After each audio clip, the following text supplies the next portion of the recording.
नमस्कार दोस्तों मैं अभिषेक कुमार फिर हाजिर हूँ एक नई और बेहतरीन वीडियो के साथ। दोस्तों, मैंने अपनी एक वीडियो में दिल्ली विश्वविद्यालय जो दिल्ली यूनिवर्सिटी के द्वारा वैकेंसी निकाली गई हैं उसके बारे में बताया था। आज मैं आपको बताने वाला हूँ कि जो दिल्ली यूनिवर्सिटी द्वारा फॉर्म निकाले गए हैं उस फॉर्म को कैसे फिलअप किया जाता है और कैसे आपको डाक में डालना है। तो आइए दोस्तों शुरू करते हैं। सबसे पहले आपको नीचे दिए गए लिंक से फॉर्म को डाउनलोड करना है और वो फॉर्म आपका इस तरह से दिखाई देगा जो ये फर्स्ट पेज है।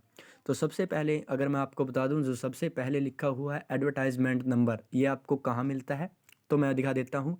जो भी मैंने आपको फॉर्म दिया है सबसे ऊपर जो इसका है, ये देखिए एडवर्टाइजमेंट नंबर, आपको सबसे पहले वहाँ पर लिखना है NT 2021-2022। और उसके बाद अगर मैं आपको बताऊं तो यहाँ पर आपको डेट दिखाई दे रही है। अगर इसमें डेट लिखनी है आपको वही जो उसके पास लिखी हुई है, मैं दिखा देता हूँ आपको। जैसे कि ये एडवर्टाइजमेंट नंबर है और उसके सामने लिखी हुई है डेट, जो 23 तारीख 12वां महीना 2021 है। उसके बाद आपको क्या करना है, ये डेट हो जाएगी। फिर उसके बाद आपको पोस्ट अप्लाइड फॉर, आपको पता है कि जो पोस्ट मैंने वीडियो में आपको फुल डिटेल दे दी थी, जो भी पोस्ट निकली हुई है, जो भी पोस्ट के लिए आप अप्लाई करना चाहते हैं वहाँ से आप लिख सकते हैं। जैसे MTS के अप्लाई करना चाहते हैं तो यहाँ पर MTS लिख देंगे। बैंक ड्राफ्ट नंबर, दोस्तों अगर आप जनरल कैटेगरी से बिलोंग करते हैं तो आपको जो आप पैसे जो 500 रुपये है वो आपको ड्राफ्ट तैयार करना होगा। उसमें आपको जो बैंक ड्राफ्ट नंबर है वो मिलेगा, वो लिखना है। डेट आपने किस तारीख को वो बैंक ड्राफ्ट किया है वो लिखना है। अमंग रुपीज़, जो आपके पैसे हैं, आपने कितने रुपए का ड्राफ्ट तैयार करवाया था वो आपको अमाउंट यहाँ पर लिखनी है। ड्रा ऑन जो भी है उसमें आप उसमें नेम लिख देते हैं बैंक का, जो भी बैंक के द्वारा आपने ड्रा किया है वो। अगर आपने डाक के द्वारा किया है तो डाक का नाम लिख देंगे, और अगर आपने बैंक के द्वारा किया है तो बैंक का नाम आप यहाँ पर लिख देंगे। और अगर इस साइड देखें तो आपको एक अपनी जो फ़ोटो है पासपोर्ट साइज़ वो यहाँ पर चिपकानी है। ठीक है। ध्यान रख दोस्तों, कई बार आप स्टेपलर कर देते हैं लेकिन स्टेपलर की हुई फ़ोटो को रिजेक्ट कर दिया जाता है, आपको यहाँ पर पेस्ट करनी है। और अगर मैं आगे नेक्स्ट बात करूँ तो यहाँ पर आपको ये एप्लीकेशन नंबर लिखा होगा, इससे आपको कुछ भी नहीं करना है क्योंकि यह ऑफिस यूज़ के लिए है। अगर हम नीचे आएँ तो हम देखते हैं कि नेम इन ब्लॉक लेटर, आपको अपना नाम लिखना है ब्लॉक लेटर में। फादर का नेम आप लिख सकते हैं, और अगर आप मैरिड हैं तो आप अपना पति या पत्नी का नाम यहाँ पर लिख सकते हैं। लड़के का आपको सिर्फ फादर नेम ही लिखना है। अगर फीमेल इसके लिए कोई अप्लाई करती है तो आप अपने हस्बैंड का नाम लिख सकते हैं। डेट ऑफ बर्थ आपको सबसे पहले फिगर में लिखनी है। जैसे कि मेरी तारीख है तो 20/8/2000 या 2002 जो भी है वो लिख सकते हैं।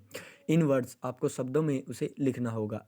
एज ऑन डेट, इसके लिए मैं बता देता हूँ, जो इस पे डेट दी हुई है एडवर्टाइजमेंट की 30/12/2021 से लेकर अब तक, जो आपकी डेट ऑफ बर्थ से लेकर अब तक आप कितने वर्ष और कितने मंथ और कितने डे के हो ये आपको यहाँ पर लिखना है। नेशनलिटी में इंडियन आ जाएगा। सेक्स फीमेल हो मेल हो वो लिख लेना।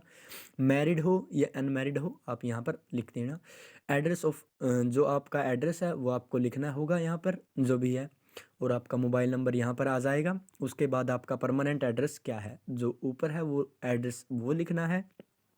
जहाँ पर आप के जो डाक के द्वारा जो भी भेजा जाएगा वो कहाँ पर भेजना है, और आपका जो परमानेंट एड्रेस है वो क्या है।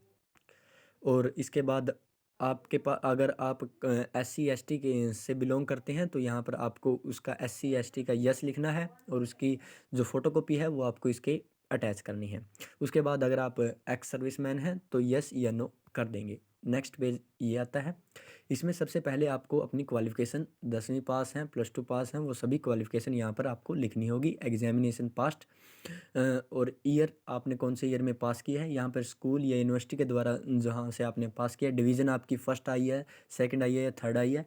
परसेंटेज आपकी कौन सी है, और ये सब्जेक्ट आपको कौन कौन से हैं। तो ध्यान रहिए, अगर आप 10वीं हैं तो साइंस यहाँ पर ज़रूर लिखना है क्योंकि साइंस आपके पास होना ज़रूरी है।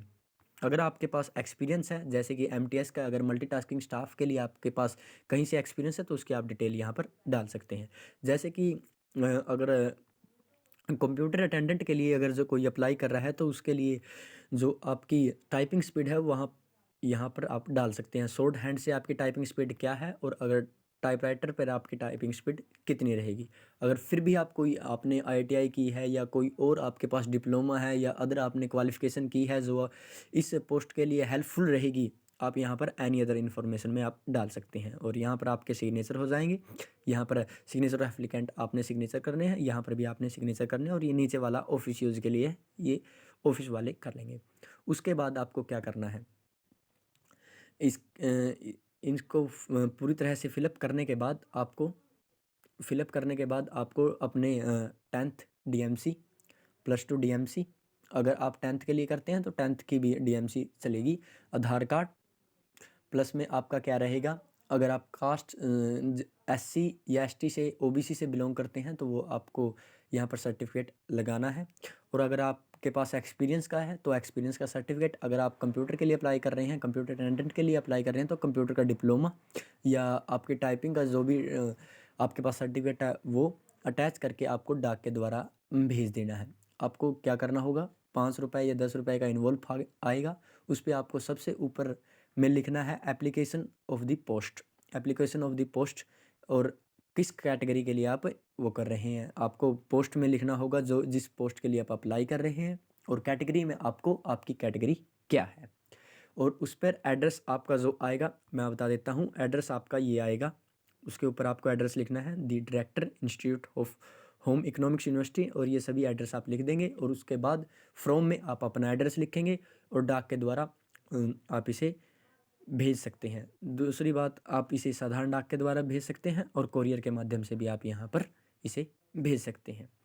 तो आई होप आपको बहुत अच्छे तरीके से ये समझ आ गया होगा। अगर फिर भी आपको कोई डाउट रहता है तो आप कमेंट करके पूछ सकते हैं। धन्यवाद। मिलते हैं नेक्स्ट वीडियो में।